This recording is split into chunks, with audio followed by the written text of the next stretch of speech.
तो चलिए आज समझते हैं डिजिटल डॉपलगैंगर को, एक ऐसी कहानी के जरिए जो टेक्नोलॉजी और हमारे डर के बीच की लाइन को पूरी तरह से मिटा देती है।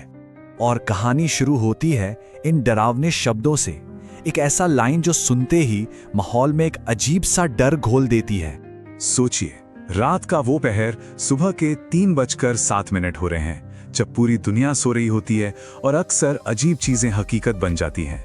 तो कहानी का हीरो है आरफ, जो अपने कमरे में बिल्कुल अकेला है। और यही अकेलापन, आप जानते हैं, डर को और भी गहरा बना देता है, क्योंकि मदद के लिए दूर दूर तक कोई नहीं है।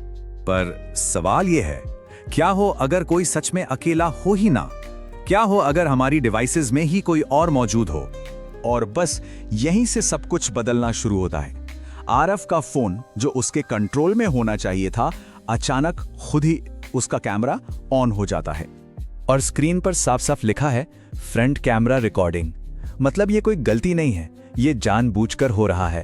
पर कर कौन रहा है? अब ये बहुत अजीब है, क्योंकि यहाँ पर हकीकत और जो स्क्रीन पे दिख रहा है वो बिल्कुल अलग है। स्क्रीन पर आरफ का चेहरा धीरे धीरे मुस्कुरा रहा है, पर असल में तो उसका चेहरा डर से सफेद पड़ा है। ये उसकी डिजिटल हमशक्ल का पहला इशारा है। आरफ घबराकर रिकॉर्डिंग बंद करने की कोशिश करता है, लेकिन फोन उसकी सुनता ही नहीं। उल्टा वो बस अजीब तरह से वाइब्रेट करता है, जैसे उसका मजाक उड़ा रहा हो। और तभी एक मैसेज आता है। भेजने वाला कौन? योरसेल्फ, मतलब तुम खुद। और मैसेज में सिर्फ 2 शब्द हैं, पीछे मत देखना। ये चेतावनी डर को एक बिल्कुल नए लेवल पर ले जाती है। ये पढ़ते ही तो जैसे आरफ की सांस ही रुक जाती है। डर अब उसके पूरे शरीर पर हावी हो चुका है। पर असली झटका तो अब लगता है जब वो स्क्रीन पर रिकॉर्डिंग का टाइमर देखता है, तो वो 0 पर है। मतलब जो भी अब तक हो रहा था वो तो रिकॉर्ड हुआ ही नहीं। असली रिकॉर्डिंग वो तो अब शुरू होनी है। और जैसी रिकॉर्डिंग शुरू होती है ना, स्क्रीन पर उसे कुछ ऐसा दिखता है कि उसके होश उड़ जाते हैं। स्क्रीन पर उसका मुस्कुराता हुआ चेहरा तो है ही, लेकिन उसके ठीक पीछे कोई और खड़ा है, एक साया, जो असल में तो कमरे में है ही नहीं। पर असली डर तो अब शुरू होता है, जब घबराहट में फोन उसके हाथ से छूटकर जमीन पर गिर जाता है।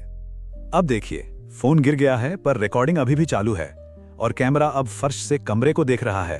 एक बिल्कुल नया और कहीं ज्यादा डरावना एंगल। तो उस गिरी हुई स्क्रीन की रिकॉर्डिंग है। जो स्क्रीन वाला आरव है, वो मुस्कुराता हुआ हमशक्ल, वो धीरे धीरे कैमरे की तरफ बढ़ रहा है, जैसे वो गिरे हुए फोन को उठाने आ रहा हो। जबकि जो असली आरव है, जो सच में कमरे में है, वो तो डर के मारे जम चुका है, अपनी जगह से 1 इंच भी नहीं हिल पा रहा। तो ये कहानी हमें एक बहुत ही डरावने सवाल के साथ छोड़ जाती है।